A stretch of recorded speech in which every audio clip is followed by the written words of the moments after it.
Continuamos con Cerrando la Noche y tal como anunciamos al irnos a la pausa, vamos a darle las buenas noches y la bienvenida a el doctor Apolinar Veloz. Buenas noches, Giovanni, buenas noches, Junior.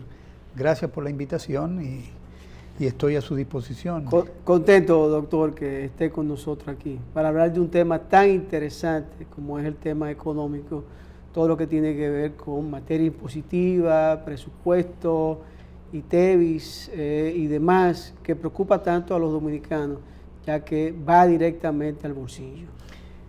Apolinar, durante mes y medio, digámoslo así, estuvimos abordando con bastante frecuencia el tema de la posibilidad de una reforma fiscal.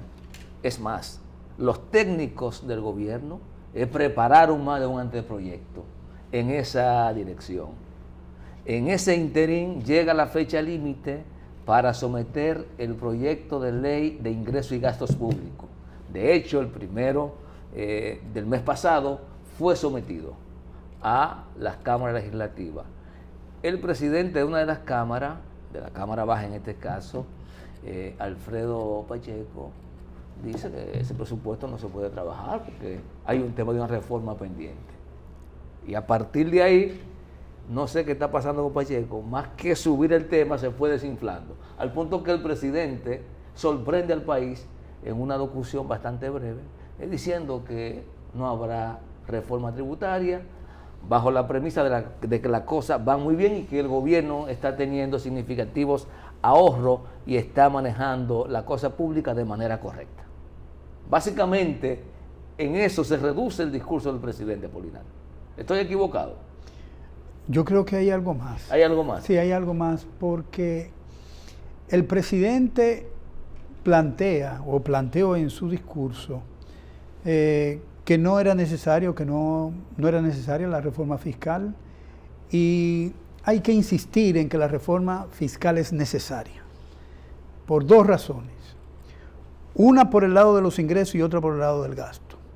Por el lado de los ingresos, hay tres elementos importantes, que son las exenciones fiscales, que son la evasión en el pago de impuestos sobre la renta de las empresas y del impuesto sobre la renta de las personas.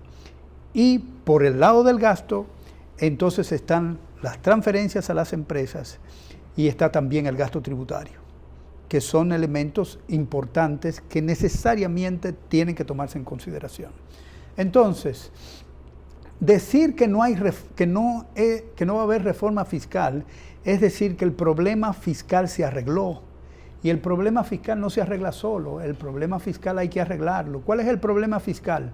El problema fiscal es que hay una tendencia ascendente del gasto que está causando un déficit fiscal, dado que los ingresos fiscales no alcanzan a pasar el 13% del producto.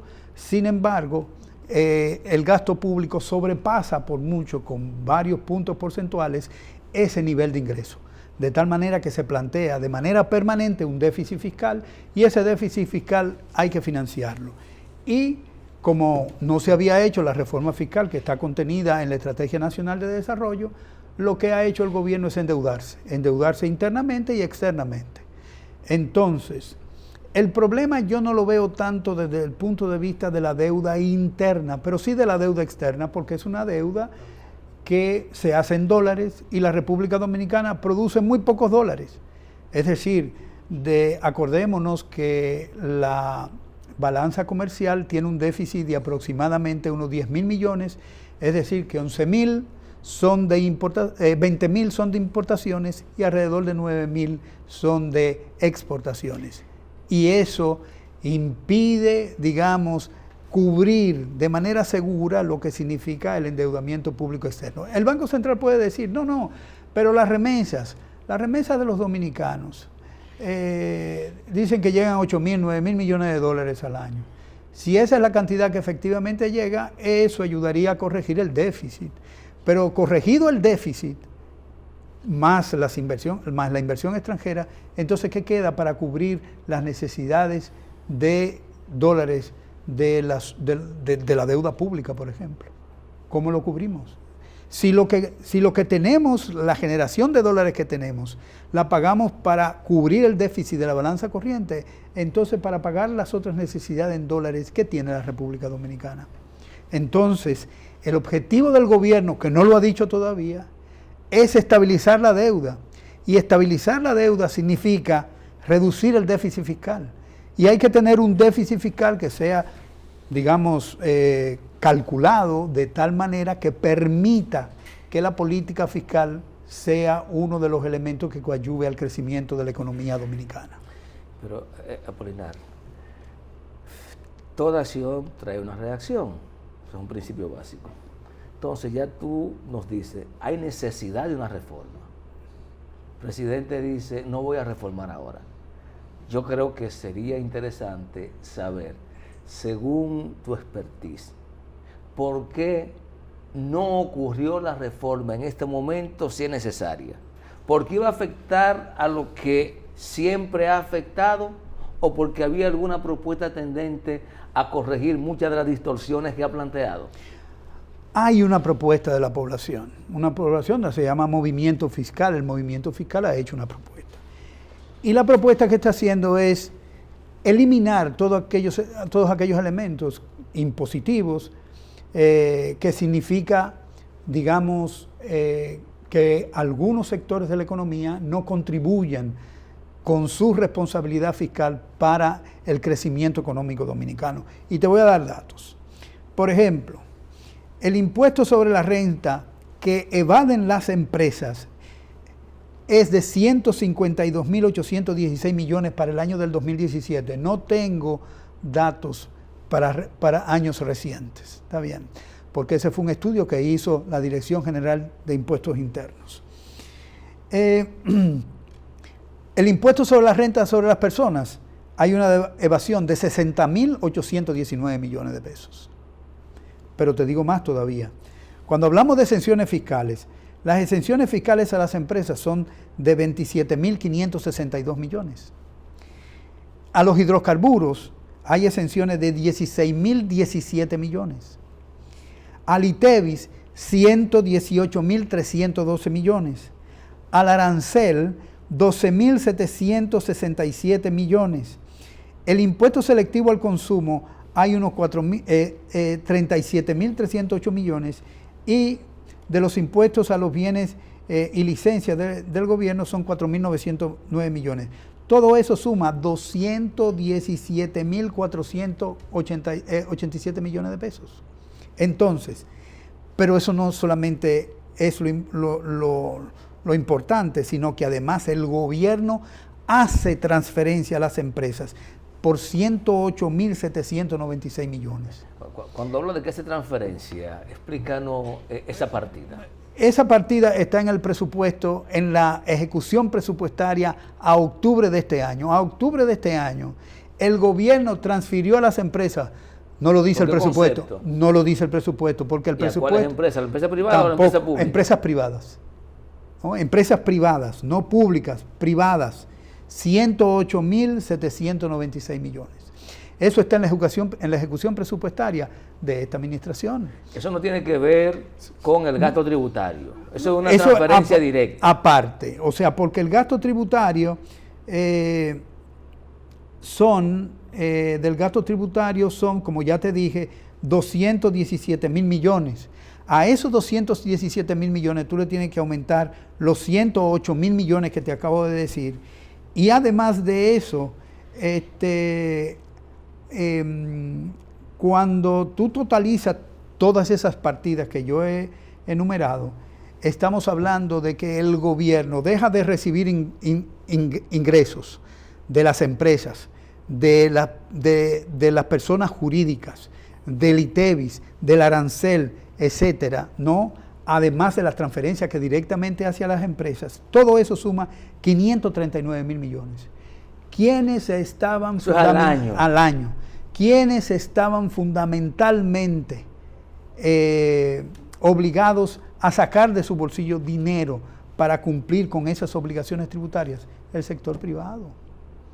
Entonces, obviamente, la respuesta que ha dado la sociedad es: no me pongas más impuestos cuando el gobierno está liberando de responsabilidad fiscal a muchos sectores de la economía, ¿no? A muchos sectores de la economía, y a mí entonces, es decir, a la clase media, a los pobres, a los consumidores, a eso quiere subirle el impuesto de 25 a 35, ponerle de manera temporal un impuesto de 25 a 27 a las empresas, temporal porque solamente dura 3 años, pero sin embargo a todos los demás contribuyentes de manera permanente.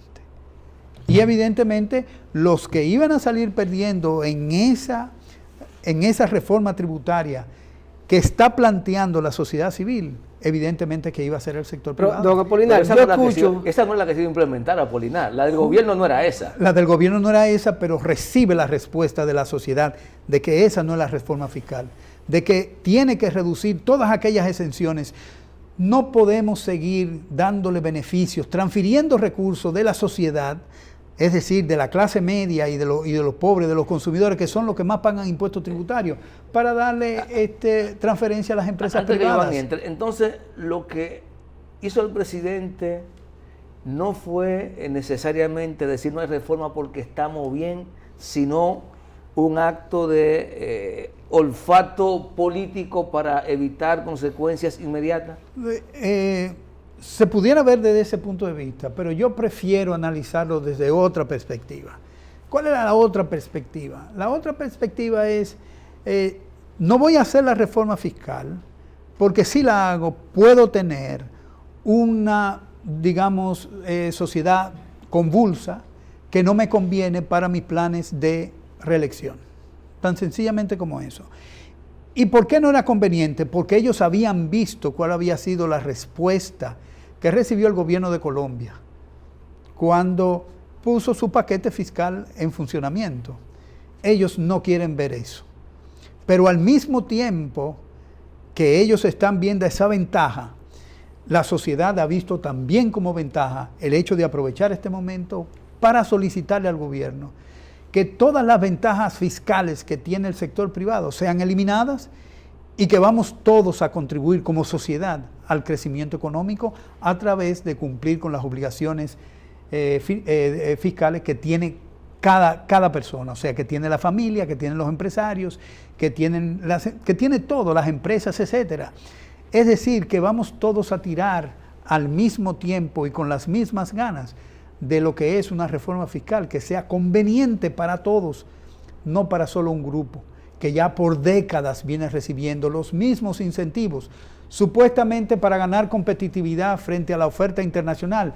Nunca la ganaron, nunca se han preocupado por ganarla, de tal manera que la sociedad, que cuando el gobierno recibe sus ingresos y el gobierno lo transfiere a esas empresas supuestamente para la competitividad, lo que significa es una pérdida de recursos de la gente que más paga impuestos, que son los consumidores. Apolinar, usted acaba de enumerar, detallar una serie de factores, de elementos donde el Estado dominicano pues subvenciona al sector empresarial con más de 500 mil millones de pesos en evasión, exención, subsidio, subsidio focalizado, transferencia directa. Pero oigo en el día de hoy al sector empresarial, los empresarios que están ligados al mundo turístico, decir que sería catastrófico para el sector turístico el desmonte de estos subsidios, principalmente en la región sur del país y norte, que son sectores todavía incipientes en materia de turismo, no tanto así en el este. Estoy en desacuerdo con esa opinión. En el año de 1969 se aprobó la ley de apoyo al sector turístico. Cuenta cuántos años hay de allá hasta acá. 52 años. Entonces, me van a decir que ellos no han ganado competitividad y que ellos necesitan el apoyo del gobierno para teniendo beneficios. Porque eso no se va a ningún otro sitio, sino al bolsillo de ellos. Pero además de eso, también hay evasión fiscal. ¿Quién evade fiscalmente? Los que tienen responsabilidad frente al gobierno de pagar impuestos, ¿no? Evaden las personas, y dije cuánto evadían las personas, alrededor de 60 mil millones. Pero ¿cuánto evadían las empresas? Más de 150 mil millones de pesos.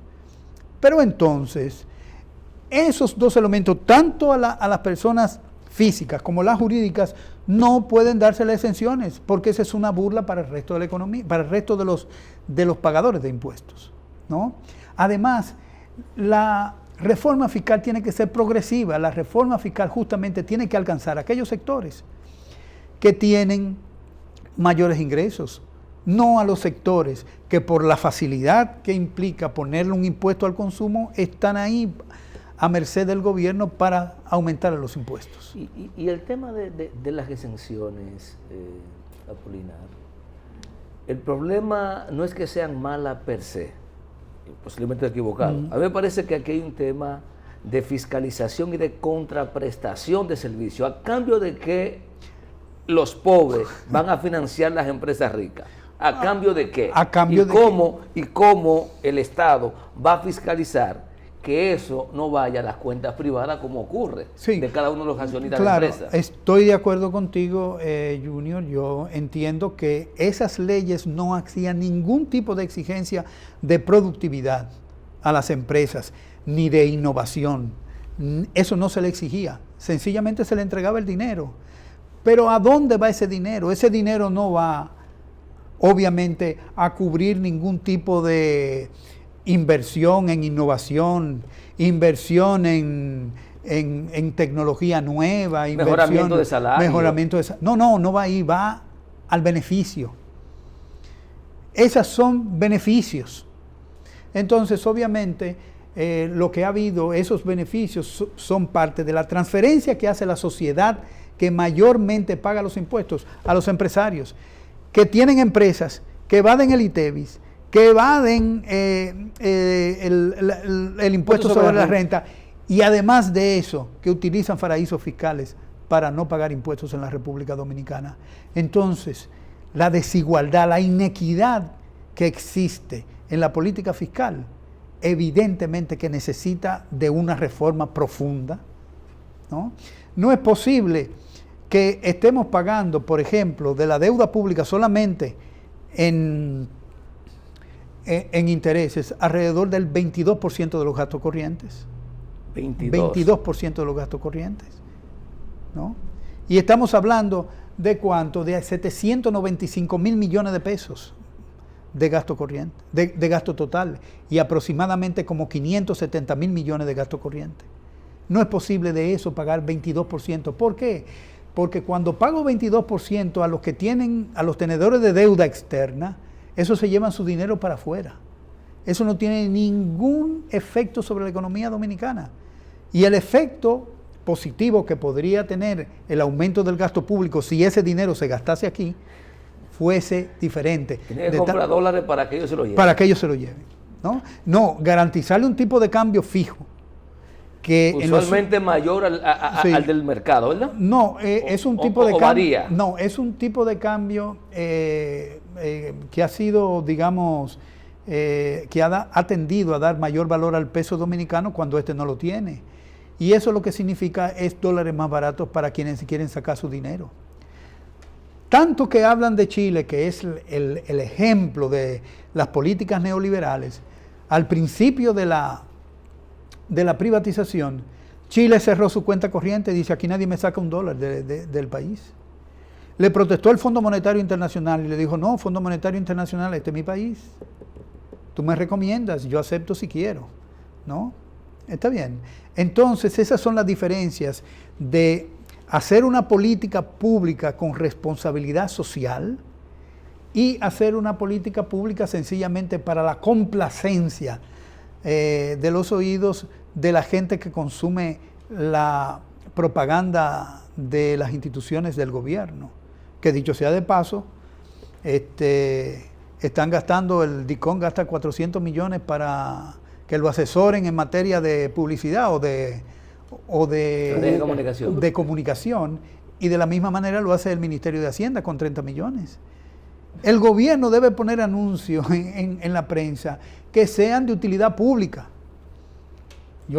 Se anuncia una política de vacunación y eso se va a llevar a cabo en tales y tales lugares. Eso es necesario que se publique. Educación vial. No. O sea, ¿Cómo es posible que toda la prensa se vuelque a ir a una inauguración de un puente del presidente de la República o de un hospital? No, diga que el hospital va a comenzar a funcionar el día tal. Diga que el hospital dispone de médicos, de enfermeras. Eso es parte de la política que hemos tenido en todos los gobiernos y sería difícil para un gobierno que acaba de empezar no seguir esa trayectoria, porque entonces entraría en discordancia con una tradición, aunque el presidente Luis Abinader ha roto muchas de las tradiciones del pasado gobierno. Pero en ese tipo de acción que usted habla ahí, hay un tema interesante, y es el tema de que la población dice que al final los impuestos los paga el pueblo, porque el sector empresarial, cuando vienen los impuestos, simplemente lo transfiere y el consumidor final es quien lo paga. Sí. Entonces yo creo que en este caso al sector empresarial no le importa mucho si hacen o no la reforma. ¿Estoy equivocado? No, al contrario, no es que no le importa muchísimo por el hecho de que si no se revisan todos esos elementos por el lado del ingreso, ¿no? Y por el lado del gasto, ellos están felices porque de los dos lados ellos reciben beneficios, muchos beneficios.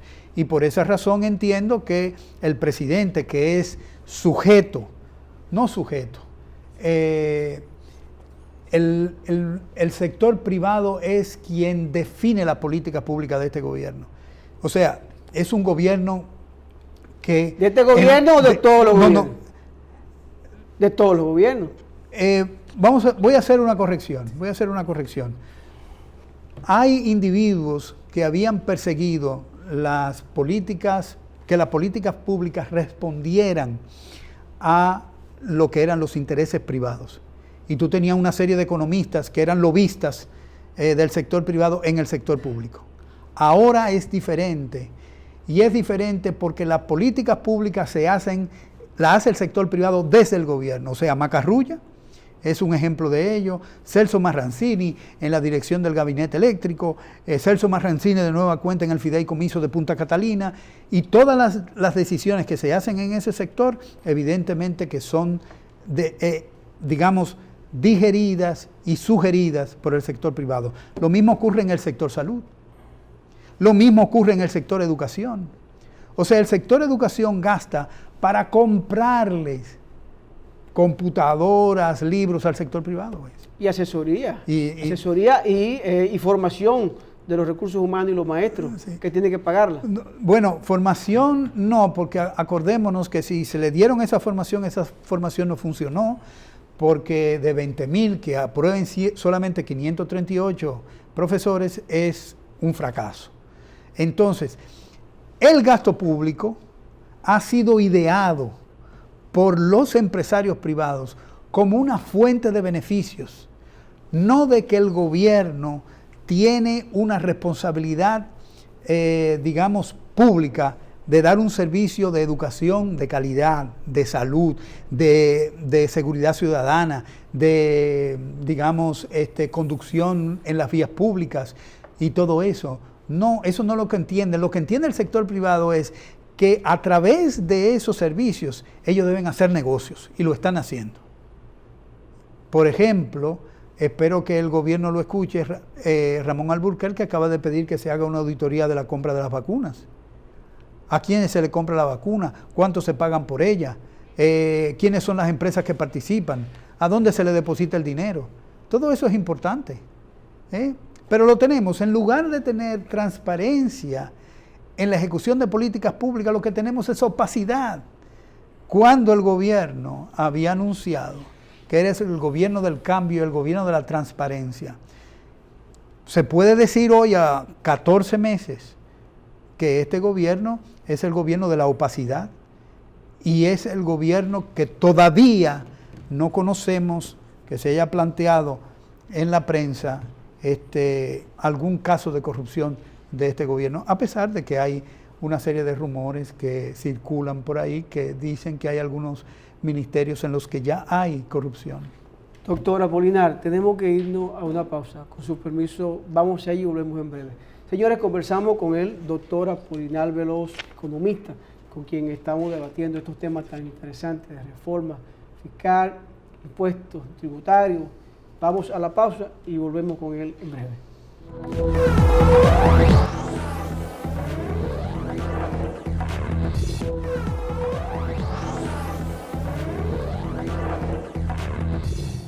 De vuelta con Cerrando la Noche, y en este último tramo del programa quisiéramos ver si el tiempo nos da, Apolinar, para abordar 3 ejes muy concretos. Primero, el reiterado anuncio del gobierno de que está ahorrando dinero suficiente y que se está manejando la cosa pública de manera correcta, por un lado. Por otro lado, hay un tema que está preocupando bastante a la sociedad dominicana, y sé que tú lo manejas muy bien, porque además tú has estado trabajando muy vinculado con algunos sectores que participaron del pacto eléctrico. De hecho, uno de tus compañeros de contertulio y de vida, Edwin Cross, lamentablemente falleció en este trayecto, pero la población ha sido sorprendida con una tarifa eléctrica supuestamente transitoria que va a tener un impacto hacia los pobres de un aumento de un 200% por un lado. Y el otro eje, Apolinar, es una reiteración en cada programa que hacemos. No es solo hablar del modelo que tenemos que crece todos los años, sino ver cuáles son las cosas que tiene que hacer el país para mejorar este modelo, para que siga creciendo, pero que ese crecimiento impacte a la mayor parte de la gente, genere empleo de calidad y desaparezca la informalidad, porque ¿de qué sirve lo que estamos viviendo? Es que el modelo lo que genera es riqueza, y la riqueza tiene otra cara, que es la pobreza y la inequidad. Entonces, el sistema que nosotros tenemos no está preparado para repartir, está preparado para concentrar recursos. Y eso es lo que ha pasado. O sea, desafortunadamente, los empresarios dominicanos, la mayoría de ellos, hay algunos que no son así, pero la mayoría de ellos ha descansado fundamentalmente en el gobierno para progresar. Busque las grandes empresas de este país y se dará cuenta de que las mismas son depositarias de una gran cantidad de exenciones. Desde que inicia. Sí, desde que inicia. En Estados Unidos existen exenciones. En Estados Unidos existen exenciones, pero las exenciones se dan 4 años. Y es posible extenderla a un 5º año después que se le demuestre al gobierno que efectivamente algo pasó, que no estaba previsto y que efectivamente hay que reencaminar la estrategia que se había propuesto inicialmente esa empresa. Y eso se permite, pero 50 años con exenciones fiscales todos los años, eso es una Navidad, eso es un doble sueldo. Y eso solamente ha beneficiado a un grupo, ¿no? Mientras tanto, la sociedad dominicana en su conjunto es la responsable de pagarle a esos empresarios esa cantidad de recursos que ellos tienen exenciones, que evaden y que al mismo tiempo eluden, y además de eso tienen en los paraísos fiscales, tienen sus cuentas para evadir los impuestos internos. Entonces, definitivamente ese modelo no funciona. No ha funcionado. Ha funcionado para algunas personas. Ahora bien, saliéndonos de esa perspectiva de largo plazo, el presidente en su discurso hizo referencia a la calidad del gasto y la resume en los ahorros. Los ahorros pueden tener diferentes causas. Por ejemplo, es una decisión del Ministerio de Presupuesto, de la Tesorería, asignar el presupuesto a una determinada institución, porque la ley de presupuesto establece que los egresos se dan, o lo que va a gastar cada institución, de acuerdo a los ingresos. Si los ingresos caen, entonces sencillamente la asignación del presupuesto cae también. ¿A eso se le puede llamar un ahorro? No. El presupuesto público es una entrada y salida continua de ingresos y salida de gastos todo el año. Usted no puede decir, faltando 3 meses para finalizar el año, que tiene un ahorro, excepto que usted sepa de antemano lo que exactamente va a gastar. Y sabemos que un presupuesto está sujeto a vicisitudes, está sujeto a cuestiones que no estuvieron previstas nunca. Y que por esa razón, probablemente si usted tiene un ahorro ahora con algo que ocurrió introspectivamente, pues usted tiene que financiarlo. Por esa razón, decir que hay ahorro es una locura en este momento. Pero además, decir que usted ha reducido el gasto 255%, supongamos que usted tiene una asignación de 100 pesos en su presupuesto, y usted no solamente no gastó esos 100 pesos, sino que además redujo el gasto por el doble, una vez y media de eso, 100%, porque usted está diciendo, yo reduje esa partida en 255%, de tal manera que usted redujo el gasto una vez y media cuando usted solamente tiene 100. Usted no puede decir que ahora tiene 255 millones en lugar de 100, porque usted ahorró. Eso es una locura. El presidente tiene que concentrarse de que su gente le dé información de mayor calidad. Usted puede decir que esa partida presupuestaria se redujo en 20%, en 30%, es más, si quiere, en un 100%, pero no diga que se redujo en 200%, porque ¿cómo es eso? Usted tenía 100 y de repente ahora tiene 255, ¿y de dónde vienen los otros 155? No entiendo. Entonces, esa calidad del gasto que él está hablando a partir del ahorro es inexistente. Es lo que tiene partidas que no ha gastado. Eso no es ahorro. Porque si tuviera ahorros, si digamos que el presupuesto terminó, que hoy es el 31 de diciembre, y el presupuesto termina, y hay ahorros, ese ahorro inmediatamente pasa como balance primario del presupuesto siguiente. Y en el presupuesto del 2022 no hay una partida similar. ¿Puede haber déficit habiendo ahorro? No debería haber. Entonces, se supone, Apolinar, que hay ahorro cuando tú cumples con todas tus obligaciones a menor costo. ¿Eso sería un ahorro de verdad? Eso es eficiencia. Bueno, y ahorro también, porque estás ahorrando dinero. Sí, estás invirtiendo, recibiste 100, estás ejecutando y te está quedando. O sea, si tú pediste, y es una mala presupuestación también, si tú pediste para un proyecto 255, pero hay un director de programa que dice, no, esto es más barato allí, aquello se consigue, y te ahorra 55. Tú fuiste eficiente porque tú alcanzaste, o sea, cumpliste con tu meta a menor costo. Está bien, eso es perfecto. ¿Y no se reducen ahorro también o no? No, porque acuérdate que el dinero está en la tesorería. Uh-huh. Una empresa por ahí viene y solicita y parte de ese dinero que está ahí se va para otra. O sea, eso es el presupuesto, el dinero es fungible y tú no tienes, ninguna institución tiene derechos sobre los fondos que tiene. No es de tu propiedad, está destinado a ti, sí. Pero si tú no lo usaste, se lo transfiero a otra. Sí. Entonces, tú puedes decir, por ejemplo, que presupuestaste mal y en lugar de gastar 100, gastaste 20, el 80 es un ahorro. No, usted presupuestó mal.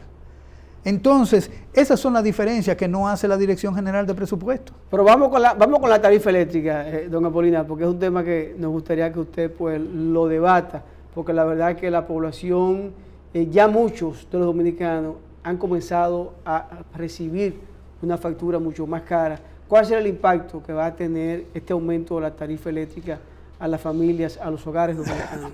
¿Puede esto también incrementar una ola de alza que el sector empresarial con este aumento de la tarifa eléctrica pueda transferirlo a los bienes y servicios? No, pero a ellos no se les va a aumentar la tarifa. ¿A ellos no? No, a ellos no se les va a aumentar la tarifa porque acuérdate que el que consume más de 700 kilos, la tarifa que van a recibir era la misma que estaban pagando antes. Hay un lenguaje, a ver si nos comunicamos bien, que dice el director de Edesur Dominicana que no se ha ordenado ningún aumento, que el pacto eléctrico ordena desmontar los subsidios. Espérame un momento. A mí no, me lo esperé a él. No. O sea, el subsidio, vamos a ver, en la tarifa eléctrica hay un subsidio, pero ese subsidio es entre los consumidores.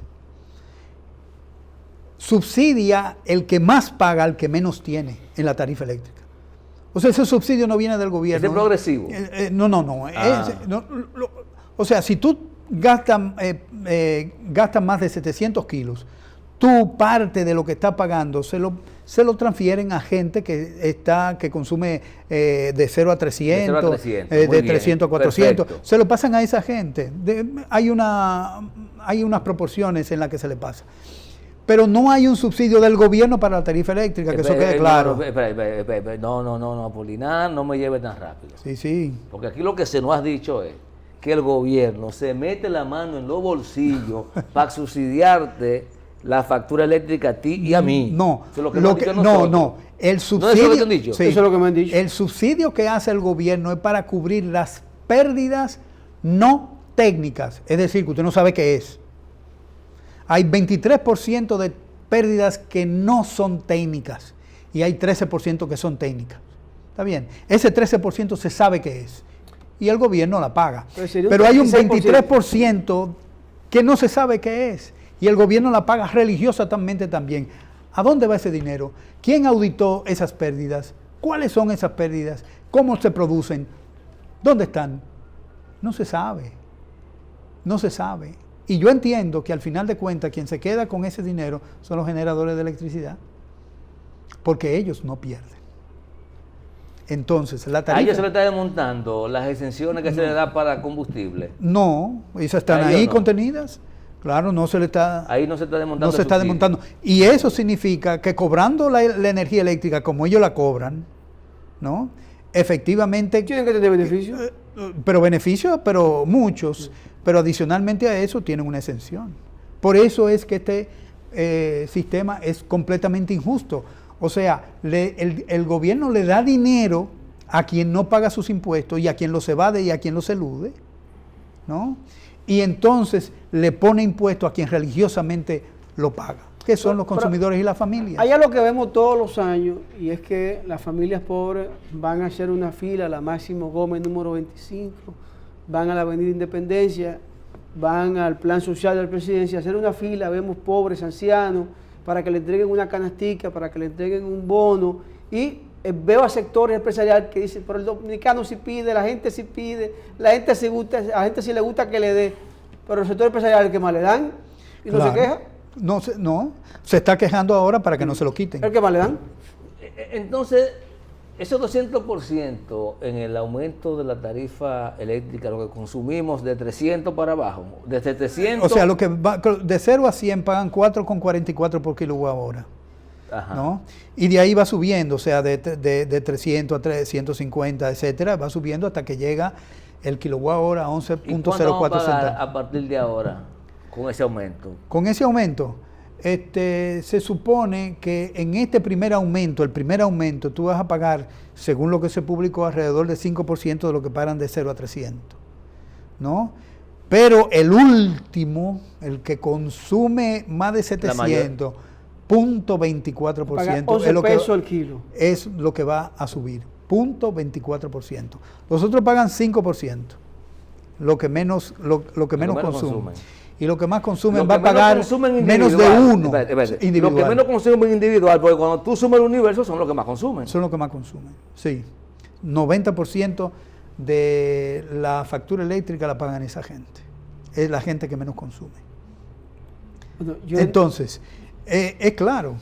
O sea, yo le pongo, desmonto el subsidio cruzado que hay en la tarifa, así se llama. Y le cobro más a los pobres. La filtración que hubo de la tarifa, de la reforma fiscal, a la familia le suben el impuesto sobre la renta de 27 a 35 por sécula seculorum, por todo, y al sector empresarial por 3 años.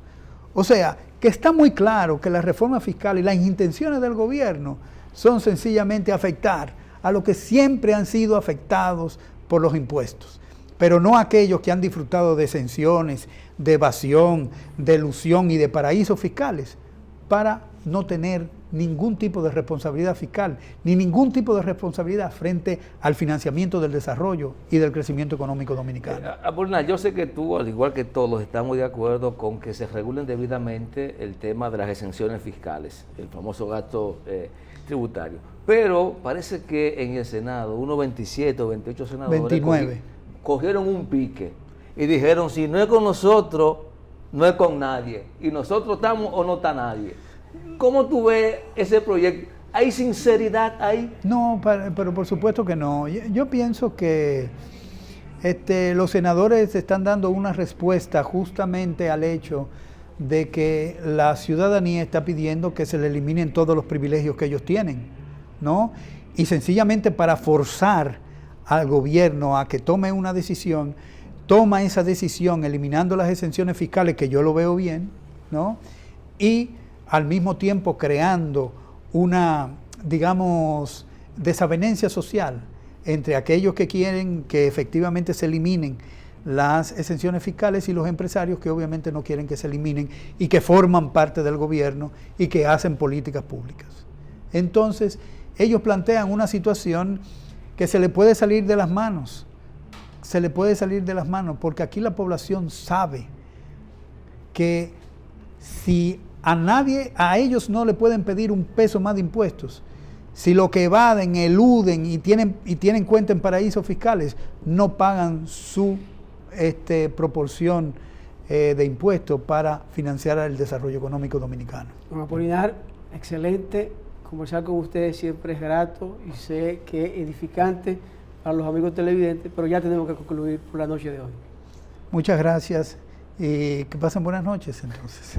Amigos televidentes, conversamos con el doctor Apolinar Veloz. Excelente dialogar sobre estos temas monetarios, financieros, tarifa eléctrica, pacto fiscal, reforma fiscal, que gracias a Dios no se implementó para bien de todos los dominicanos. A ustedes gracias por la sintonía.